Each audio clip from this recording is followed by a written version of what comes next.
The cops were already in my driveway, lights bouncing off the trees, red and blue strobing across the water like some twisted carnival. And I was standing there dripping wet, because I'd just pulled my niece out of the lake, after Karen ordered men to saw through my dock, while kids were still on it. My heart was pounding. Sarah was coughing up water, and Karen, our so-called HOA president, was standing there with a clipboard like she hadn't almost killed a child. That was the moment I knew. This wasn't about rules anymore. This was war. Act 1. The first strike. When I tell you I never asked for drama, I mean it. I came up here to breathe. The cabin was my grandfather's pride and joy. A simple place of wood and stone where I learned to fish, roast marshmallows, and listen to the lake's quiet voice. He used to tell me, "Jake, protect your lines, but love your neighbors. That's the trick." I thought it was just a story. Turns out it was a warning. So when my cousin Mark and his family drove 6 hours to visit, I wanted peace. The kids were laughing, splashing, chasing ducks near the reeds. It felt like life before phones, before deadlines. Then here she came, Karen storming down the gravel with her oversized sun hat, finger jabbing like a bayonet. "Get your people off of the lake right now. This is HOA property and you're trespassing. I swear." The ducks scattered before my family even realized what was happening. "Karen," I said, "these are my guests. They're here with me. I don't care who they are. HOA rules say no outside guests. Get them out. Now." Her voice cracked across the water like glass breaking. Mark's smile faltered. The kids froze. And that's when I said it. The one line that knocked the color out of her face. "This isn't your lake. It isn't the HOA's lake. It's my private land." Her jaw dropped. For a second, silence hung heavier than the summer heat. She didn't believe me. Of course. She laughed, called me a liar, and whipped out her phone. We'll see who the sheriff believes. 20 minutes later, deputies pulled up. Karen tried to lead them like a general marching into battle. "Officers, thank goodness. These trespassers," the older deputy cut her off. "Ma'am, let me speak to him first." I showed him the deed. Survey, the whole history. My grandfather's name, my family's land, the lake sitting right inside our boundary lines like a jewel. He studied it, nodded, handed it back. "Looks legitimate." Karen stomped her foot like a toddler denied candy. "This is outrageous." But the deputies weren't having it. They told her to take it up with the county. She glared at me, venom in her eyes. "This isn't over, Jake. Not by a long shot." And believe me, she meant it. That night, just when we were roasting marshmallows, headlights cut through the trees, Karen showed up again, this time with 2 HOA board members at her side like bodyguards. They slapped violation notices on my cabin. "Unauthorized guests, unsafe fire pit, non-compliant dock, thousands in fines." Just like that. I stayed calm, but inside my blood boiled. "Karen, you can post all the paper you want.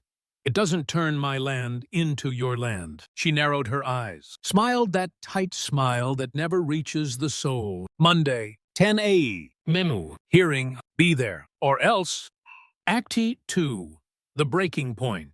If the story ended there, maybe it would have just been neighbor drama. But Karen wasn't finished. The next morning, I woke to the sound of saws screaming. I ran to the dock and my stomach dropped. 2 contractors in orange vests were cutting through the crossbeams while Sarah and Luke stood on the planks throwing crumbs to ducks. "Stop! Put the saws down," I shouted. One guy froze. The other kept cutting. The wood groaned. The dock dipped. And then chaos. Sarah slipped, arms windmilling, and the lake swallowed her in a splash that tore through me like lightning. I didn't think I dove. Cold water punched my chest. I grabbed her wrist, yanked her up. She gasped, screaming, clinging to me as Mark swam over and pulled her to shore. Emily was sobbing. Luke was crying. And for one terrifying heartbeat, I thought I'd lost her. When I dragged myself out, shaking with rage, Karen was still standing there with her clipboard. "Accidents happen when rules aren't followed," she said. "I saw red. Rules. You ordered men to cut through a dock with children standing on it.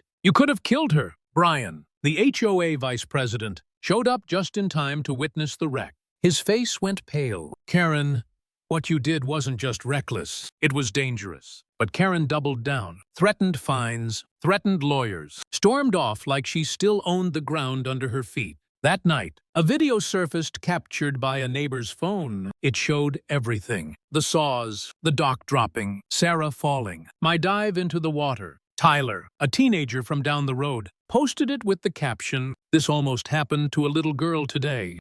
By morning, it had thousands of views. Neighbors I barely knew showed up at my cabin with muffins, lemonade, even plywood to help brace the dock.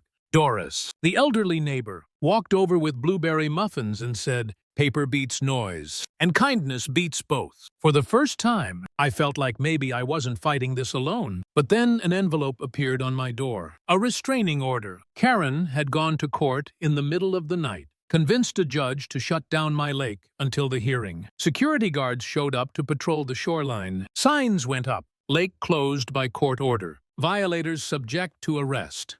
Watching my niece stare at the water like it had betrayed her broke me. It more than anything. That night, I sat in the attic with my grandfather's old maps spread out on my knees and thought about giving up. What was the point? Karen had the board, the lawyers, even a judge on her side. Every move I made, she countered with louder noise and thicker paper. And for the first time, I almost believed her, that maybe I was powerless. But then Mark came up the ladder, sat beside me in the dusty light, and put a hand on my shoulder. "Jake, she nearly drowned my kid. If you quit now, what does that teach them? That bullies win." Emily's words echoed too. "You've already proven who you are. Don't let her turn you bitter." I looked down at my grandfather's handwriting, faded ink on old paper. Riparian rights, full title, private lake.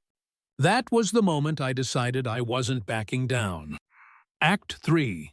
The Reckoning. Monday morning. The clubhouse was packed. Neighbors, board members, even reporters who'd caught wind of the viral video. Karen walked in first, blazer pressed, chin high, lawyer at her side. She looked like she was stepping into a coronation. Then I walked in with my binder, deed, surveys, safety inspections, and that video cued on a projector. Doris, Mark, Emily, Brian.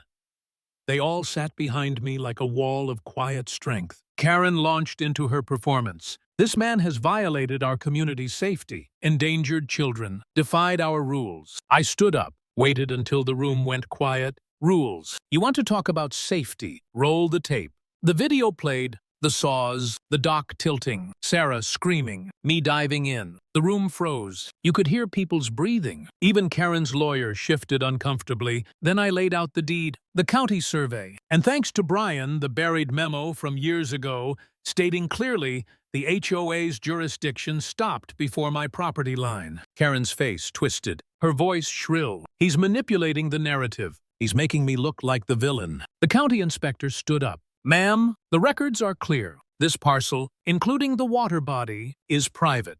The HOA has no authority here." The room erupted, neighbors murmuring, some even clapping. Karen tried to shout over them, but the board members looked away. And then Brian, the vice president, spoke into the mic. "For the record, Karen ordered unauthorized contractors to destroy a compliant dock, nearly causing a fatal accident. As of this moment, I resign from the board, and I move to strip her of her presidency." The vote was swift. Karen's gavel, her little symbol of control, was taken from her hand. Security escorted her out as she shrieked, "This isn't justice. You'll regret this." But nobody followed her. I didn't cheer. I didn't smile. I just stood there, breathing like I'd surfaced from deep water, steady for the first time in weeks. Because this wasn't about winning, it was about ending.